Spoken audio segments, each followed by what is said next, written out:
早晨啊，啱啱起身，而家煲個咧綠茶 latte，我而家單手操作，咁我都係煲一個人份量嘅啫，少少咯。好啦，而家咧就煲咗個奶先。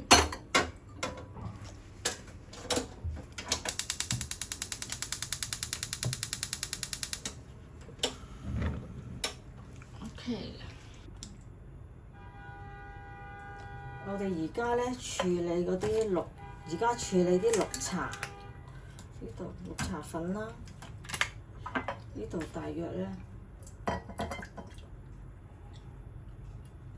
50水得啦，係啦，50cc 水啦。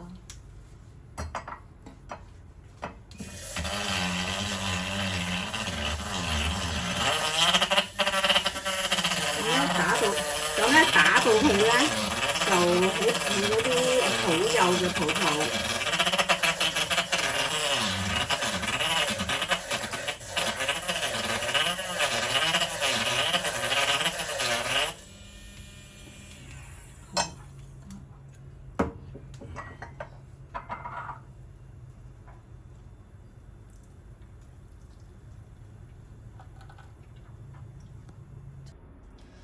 啲奶咧已經係煲熱咗啦，倒落嚟呢個器皿。關鍵咧就係打到嗰啲奶咧好綿密嘅泡泡。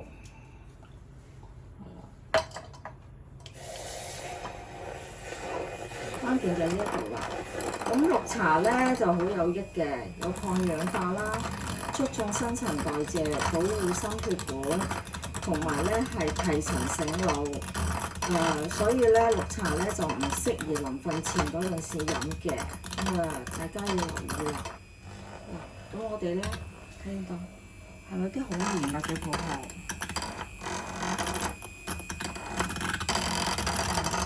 泡？差唔多㗎啦。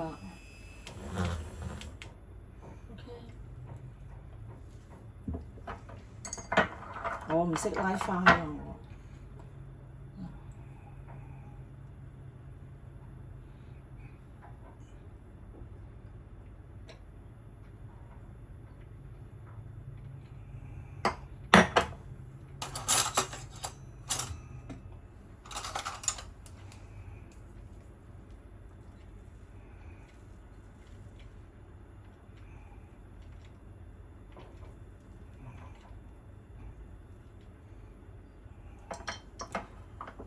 好啦，呢杯綠茶 latte 咧就完成咗啦。